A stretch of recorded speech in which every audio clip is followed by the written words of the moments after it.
بسم الله الرحمن الرحيم.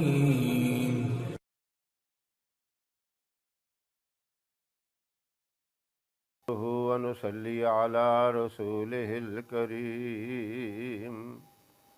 أما بعد فأعوذ بالله من الشيطان الرجيم.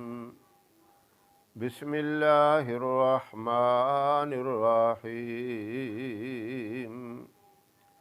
محترم سامعین و ناظرین، نفلی عبادت سے زیادہ بہتر یہ ہے کہ ماں باپ کی فرما برداری کی جائے۔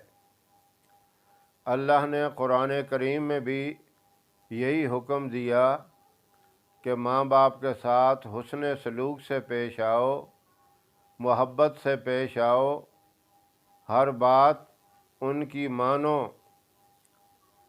وَبِالْوَالِدَيْنِ إِحْسَانًا إِمَّا يَبْلُغَنَّ عِندَكَ الْكِبَرَ أَحَدُهُمَا أَوْ كِلَاهُمَا، ان کے ساتھ ایسا حسن سلوک کرو اگر دونوں میں سے ایک ہوں یا دونوں موجود ہوں۔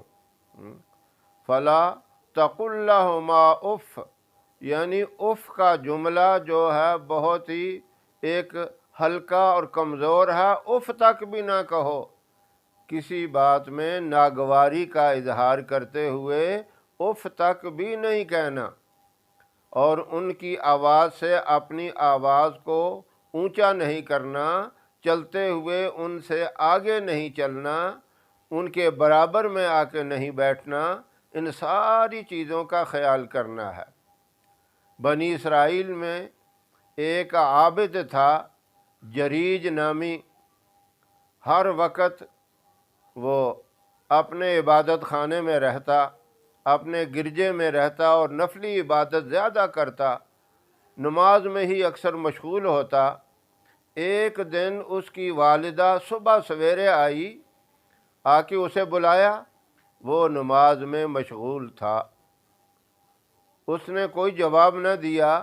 تھوڑی دیر کے بعد ماں نے پھر دوبارہ آواز دی اور پھر اس نے کوئی جواب نہ دیا، اور تیسری مرتبہ ماں نے پھر اسے نام لے کے پکارا، جریج بیٹا میری بات سنو، وہ پھر بھی نہ آیا۔ آخر بد دعا دے کے چلی گئی۔ بد دعا یہ دی، اللہ تجھے کسی بدکار عورت کے ساتھ معاملہ پڑے، تیرا واسطہ کسی بدکار عورت سے پڑے۔ یہ بات کہہ کے چلی گئی۔ چند دنوں کے بعد وہیں ایک واقعہ پیش آیا۔ ایک فاحشہ عورت تھی، اس کے ساتھ کسی نے منہ کالا کیا، برائی کی۔ بیٹا پیدا ہوا، لوگوں نے پوچھا یہ بیٹا کہاں سے آیا، اس کا باپ کون ہے؟ تو اس نے جھوٹ بول دیا۔ جریج نامی جو اپنے عبادت خانے میں عبادت کرتا رہتا ہے، اپنے گرجے میں جو نوافل پڑھتا رہتا ہے، یہ اس کا بیٹا ہے۔ اب لوگوں نے یہ بات سنی تو بڑے پریشان بھی ہوئے اور بھاگے اور اس کو مارا پیٹا اور اس کو پکڑ کے بادشاہ کے پاس لے گئے۔ بادشاہ نے بھی کہا ظالم، لوگ تیرے سے دعائیں کروانے آتے ہیں، بڑی بڑی امیدیں لے کے آتے ہیں، لوگوں کی بڑی اچھی امیدیں تیرے ساتھ وابستہ ہیں، تو نے یہ کیا حرکت کر دی؟ اس نے صاف کہا میں نے تو یہ کام نہیں کیا، یہ لوگ تو جھوٹ بولتے ہیں۔ اس بادشاہ نے اس عورت کو بھی بلایا، وہ عورت بچہ لے کے حاضر ہو گئی۔ جریج نامی عابد نے اس بچے کے سر پہ ہاتھ رکھا اور کہا تو ہی بتا تیرا باپ کون ہے؟ اللہ نے اس بچے کو گویائی دی، اس نے کہا میرا باپ بکریاں چرانے والا ایک چرواہا ہے۔ جب یہ بات سنی تو اس عورت نے بھی مجبوراً اقرار کر لیا کہ واقعی اس کا باپ تو وہ بکریوں والا، بھیڑ بکریاں چرانے والا چرواہا ہے۔ اس بیچارے کی جان چھوٹی اور پتہ چلا۔ اس سے ہمیں کیا سبق ملتا ہے؟ سب سے بڑا سبق ہمیں یہ ملتا ہے کہ ماں باپ کی بد دعا کبھی بھی نہ لیں، ان کو کبھی بھی ناراض نہ کریں۔ ان کی زبان سے، منہ سے بد دعا کا لفظ اگر نکل گیا، وہ دنیا میں بھی آپ کو برباد کر کے رکھ دے گا اور آخرت میں بھی بربادی ہے۔